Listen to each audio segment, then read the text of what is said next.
ఏపీలోని కూటమి ప్రభుత్వం తమ ఎన్నికల హామీల్లో భాగంగా మహిళలకు ఉచిత బస్సు ప్రయాణం విధానం ప్రారంభించేందుకు యాక్షన్ ప్లాన్ రెడీ చేసింది. సూపర్ 6 హామీలలో భాగంగా మహిళలకు ఉచిత బస్సు పథకాన్ని ఆగస్టు 15 నుంచి అమలు చేస్తామని ప్రకటించారు. రాష్ట్ర వ్యాప్తంగా అన్ని జిల్లాల్లో ఈ పథకం అమల్లోకి రానుంది. మహిళలకు ఫ్రీ బస్ పథకం కింద రాష్ట్ర ప్రభుత్వ రవాణా సంస్థ నిర్వహించే కొన్ని ప్రధాన బస్సుల్లో మాత్రమే వారికి ఉచిత ప్రయాణ సదుపాయం లభిస్తుంది.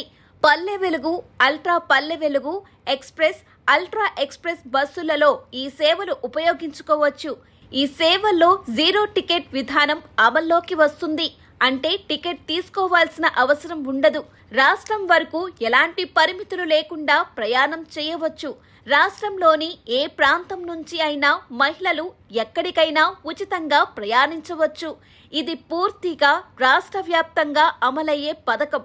ప్రస్తుతం పూర్తి వివరాలు తెలియజేయనప్పటికీ ప్రయాణ సమయంలో ఒక ఫోటో, ఐడి ప్రూఫ్ తప్పనిసరిగా చూపించాలి. ఆధార్ కార్డ్, ఓటర్ ఐడి లాంటి ఒక ఐడి ప్రూఫ్ చూపించాల్సి వచ్చే అవకాశం ఉంది. ఈ పథకం సూపర్ 6 హామీలలో భాగంగా ప్రారంభించనున్నారు. ఇప్పటికే కర్ణాటక, తమిళనాడు, తెలంగాణలలో ఈ పథకాన్ని పరిశీలించిన అధికారులు ఇక్కడ అమలు చేయాలని నిర్ణయించారు. రాష్ట్రంలోని అన్ని జిల్లాలలో ఉచిత బస్సు పథకం మహిళలకు అందుబాటులో ఉంటుంది. అయితే వయసుతో సంబంధం లేకుండా అందరికీ లబ్ధి కలిగించనున్నారు. పిల్లల నుంచి వృద్ధుల మహిళల వరకు అన్ని వయసుల మహిళలు ఈ ప్రయోజనాన్ని పొందగలుగుతారు.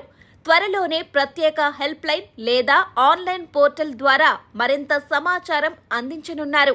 ఈ పథకం ద్వారా రాష్ట్రంలోని మహిళలకు ప్రయాణ ఖర్చు భారం తగ్గించడమే కాక వారి ఆత్మవిశ్వాసం పెంచేలా చర్యలు తీసుకుంటున్న ప్రభుత్వం ఇది మహిళల సాధికారత వైపు ఒక గొప్ప ముందడుగని కూటమి ప్రభుత్వం భావిస్తోంది. ప్రాథమికంగా ఫోటో, ఐడి ఆధారంగా ప్రయాణం చేయవచ్చు.